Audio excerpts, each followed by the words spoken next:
Welcome to Meet the Press Now. I'm Kristen Welker in Washington as we near the 1-month mark of the war with Iran, with President Trump striking a triumphant tone about the U.S. military operations, which show no sign of slowing down, while claiming Iran is begging to make a deal to end the war. All as he faces increased domestic pressure from rising energy prices and shaky public support for the war.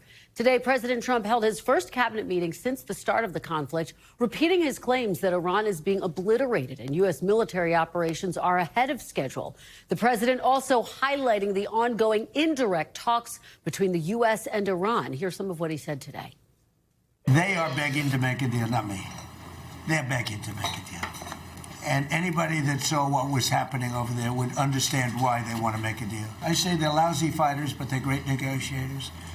They are begging to work out a deal. I don't know if we'll be able to do that. I don't know if we're willing to do that. But they now have the chance, that is Iran, to permanently abandon their nuclear ambitions and to chart a new path forward. We'll see if they want to do it. If they don't, we're their worst nightmare. In the meantime, we'll just keep blowing them away, unimpeded, unstopped. Well, there's not a thing they can do about it. They can't do anything about it. They want to make a deal. The reason they want to make a deal is they have been just beat to The president's special envoy, Steve Witkoff, who is participating in those indirect talks with the Iranians, along with the president's son-in-law, Jared Kushner, also attending that cabinet meeting today, confirming that the U.S. presented Iran with a 15-point action list that forms the framework of a peace deal, and saying Tehran is looking for an off-ramp. Defense Secretary Pete Hegseth, however, had a different message for Iran. Listen. I can say this. We will see where things lead, and if we can convince Iran that this is the inflection point with no good alternatives for them, other than more death and destruction. We have strong signs that this is a possibility, and if a deal happens, it will be great for the country of Iran, for the entire region, and the world at large. Well, Steve, we appreciate your efforts. We pray for a deal, and we welcome a deal. And we have the ultimate deal maker to make it happen. But in the meantime, as I said yesterday, the Department of War will continue negotiating with bombs. Now, this all comes as the clock appears to be ticking down on the president's 5-day reprieve from striking Iran's power plants if it didn't reopen the Strait of Hormuz. Today, the president dodging questions about whether he will launch those strikes tomorrow when that deadline expires. President Trump, however, did tell reporters that Iran signaled cooperation by allowing 10 oil tankers to transit the strait. The president calling it a present and a sign that the U.S. is dealing with, quote, the right people. Meanwhile, new polling shows a majority of voters oppose the U.S. military action against Iran. That number up 8% since the start of the war. Joining me now to start us all off, NBC News White House correspondent Monica Alba and NBC News senior national security correspondent Courtney Kube. Thanks to both of you for being here. Really appreciate it. Monica, let me start with you over at the White House. So what were your key takeaways, Monica, from this extraordinary cabinet meeting, the first since the war started? Well, look, Kristen, I think the president continues to talk about this with some mixed messaging. On one hand, the president is saying that this is winding down and that this is really going to be wrapping up. And on the other hand, he says, well, some of the deadlines that I had originally set potentially for tomorrow could now be sliding back a day, more, or really indefinitely, really not wanting to commit to any kind of firm timeline, while also saying that the goal was 4 to 6 weeks, and tomorrow, as you mentioned, will mark about a month. And so this now does put this in the phase of trying to figure out how there can be an off-ramp. But on this other track, you have these negotiations that the president has also said really conflicting things about. He has said in recent days that there wasn't anybody left to talk to in Iran. He has said he didn't want a ceasefire. Today, even, he said that the Iranians are the ones, he claims, begging him for a deal, and that he's not even sure he wants to make one, while then handing off to his special envoy, Steve Witkoff, who says, we are in the process of trying to see if some negotiations can get to the point of a potential peace plan. So I'm still seeing a lot of different things that are a little bit all over the map. As we know, there are all of these additional resources and assets that are being sent to the Middle East also that could indicate this isn't anywhere near winding down. Kristen. Well, Monica, one of the interesting moments happened when the president was discussing this apparent gift the president says Iran gave to the U.S. He said he used this to confirm the U.S. was talking to the right people. I want to play a little bit of what the president had to say and get your analysis on the other side. Look. They said to show you the fact that we're real and solid and we're there. We're going to let you have 8 boats of oil, 8 boats, 8 big boats of oil. This was 2 days ago. And they'll sail up tomorrow. That was 3 days ago. And I didn't think much about it. And then I watched the news, and they said, a very good anchor, actually, happened to be Fox. But I watched it, and he said, something's unusual happening. There are 8 boats that are going right up the middle of the Hormuz Strait. 8 big tankers are going loaded up with oil right through. And I said, well, I guess they were right, and they were real. And I think they were Pakistani flagged. And I said, well, I guess we're dealing with the right people. So a lot there, Monica. Walk us through what you heard there.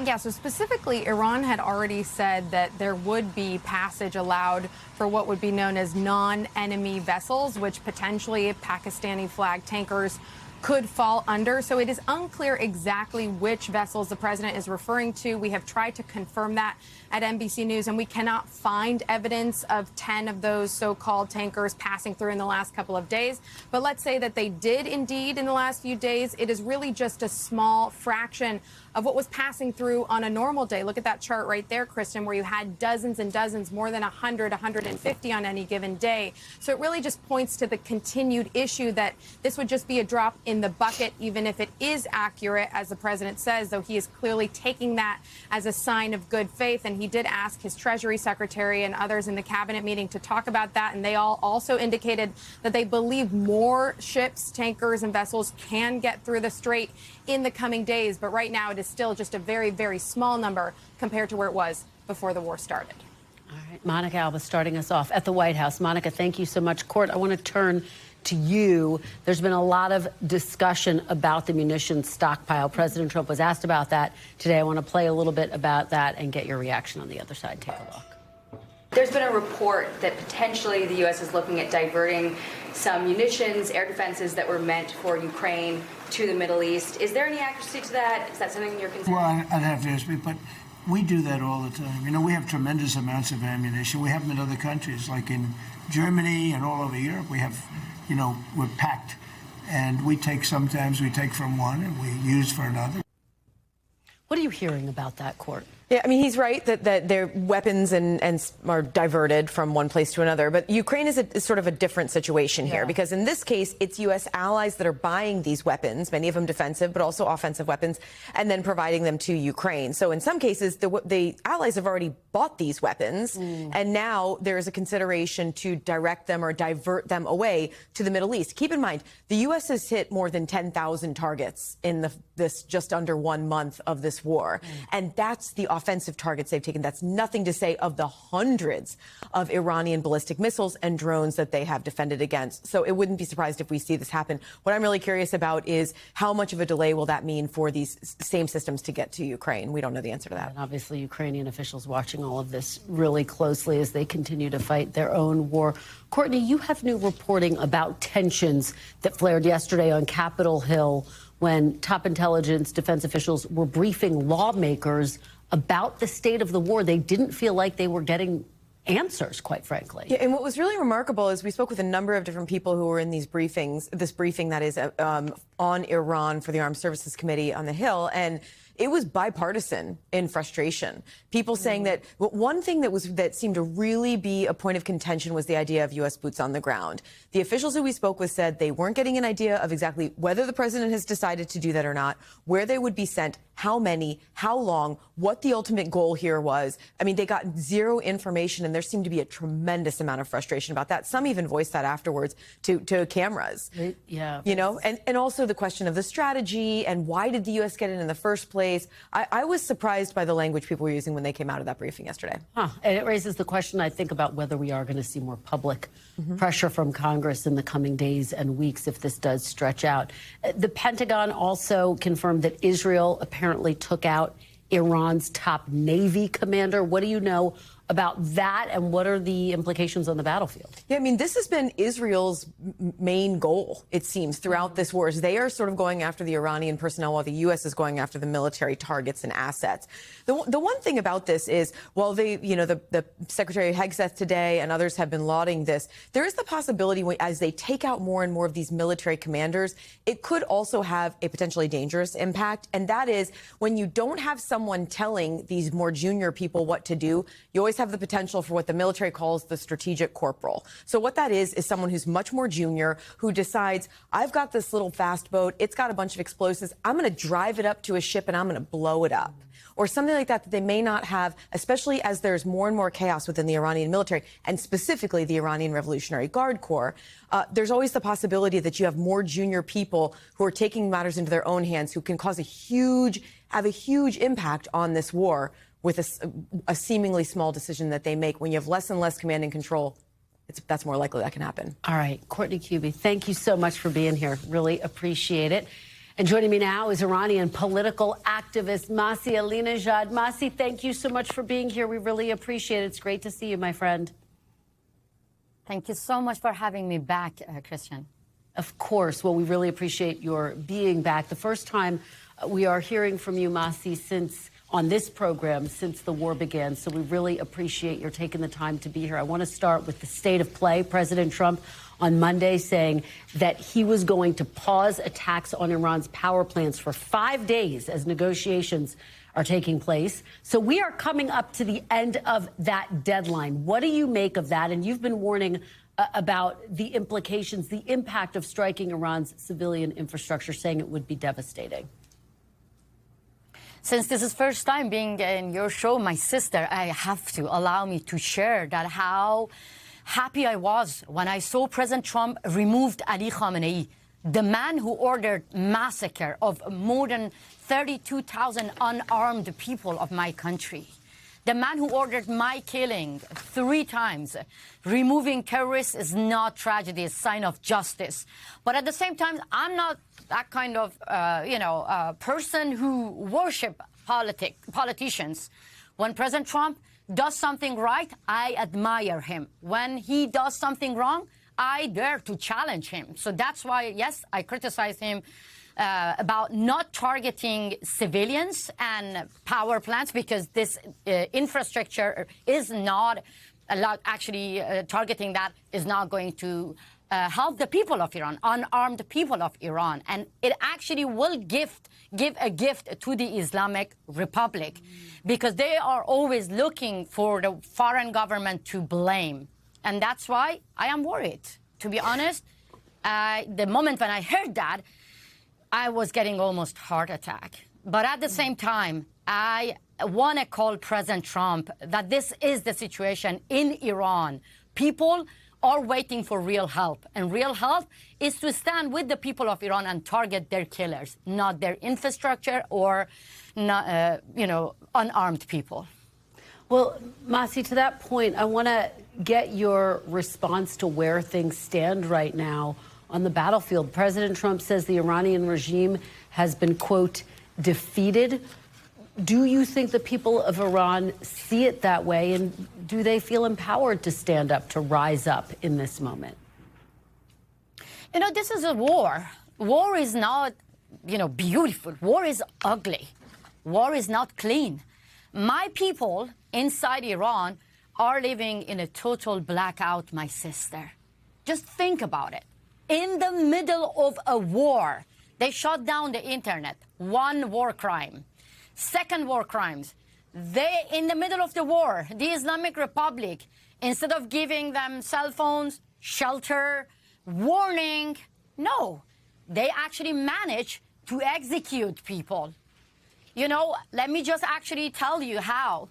They massacred people and they arrested innocent, unarmed people for simply demanding freedom. And now in the middle of the war, they're going to their cellmate, they go to the prison, and they tell innocent prisoners, just listen to this carefully. 18-year-old prisoner whose crime was just simply taking to the street in January and demanding freedom was forced by interrogator to come in front of TV, and they told him that, you know, you are a muharib.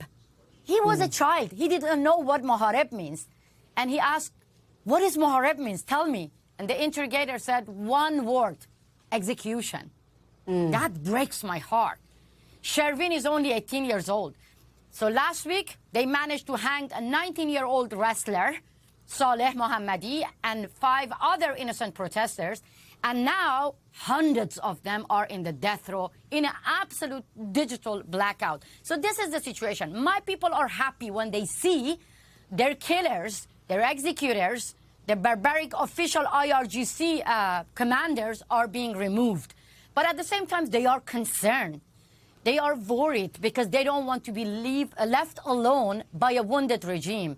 Because, you know, replacing Ali Khamenei with another Khamenei is not going to guarantee global security. It's not going to guarantee peace and security in Iran, in the region, across the globe. And that's why I am concerned as well. I don't even know whether my brother, my family members, my fellow freedom fighters, the woman who joined my campaign to remove the hijab, they are alive or not because of internet blackout, my sister. Well, I can't imagine how difficult this is for you, Masih. Let me actually tell you, you don't even hear about this. You don't even hear about this in the media, and that is beyond sad, because when you turn on the media, it's like a debate between Republicans and Democrats. And I'm really lost that how come people cannot put aside their political differences and think about people being massacred and put your hate, because a lot of people, I see that in America, no experience of living under war, no experience of living under Islamic Republic and executions, no experience of having their loved ones right now in the war zone and lecturing us Iranians about war and telling us that, wow, you really expect President Trump to help you? And I'm telling myself that how Democrats help us. They abandoned women of Afghanistan. And now it has been 5 years, the women of Afghanistan being kicked out from schools in 21st century. So that's why I'm calling Republicans and Democrats again and again and again. It's not about you.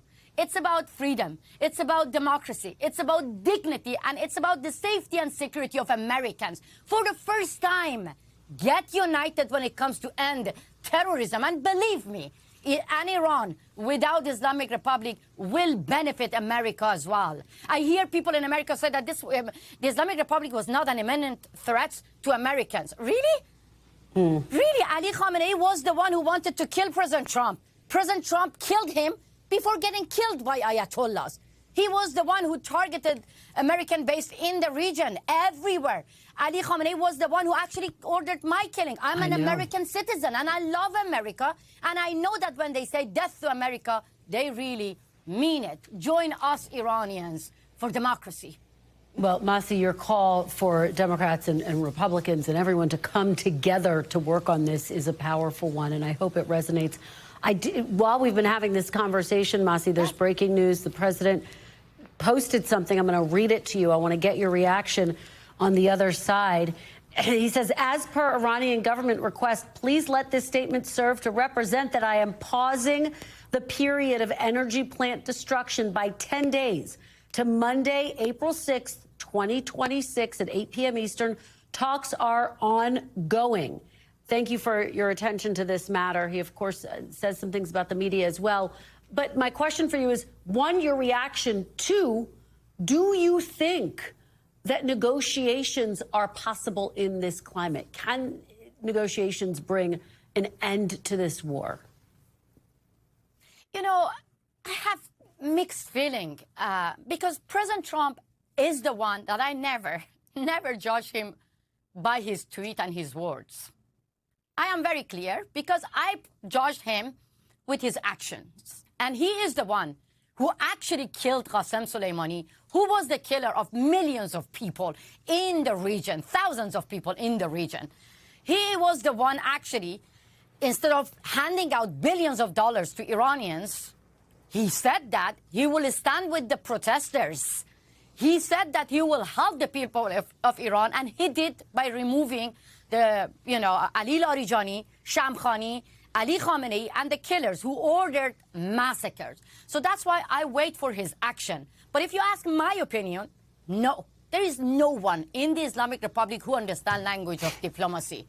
Because the Islamic Republic understands only language of force, and this regime cannot be reformed. And President Trump gave them actually time for negotiation. So for me and millions of Iranians and people in the region, it's very clear that they should be gone. And that is the only solution that we can have.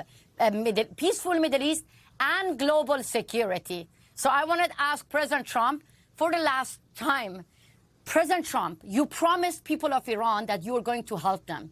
Negotiating with the Islamic Republic, getting a deal is not helping the people of Iran, will not help the people in America.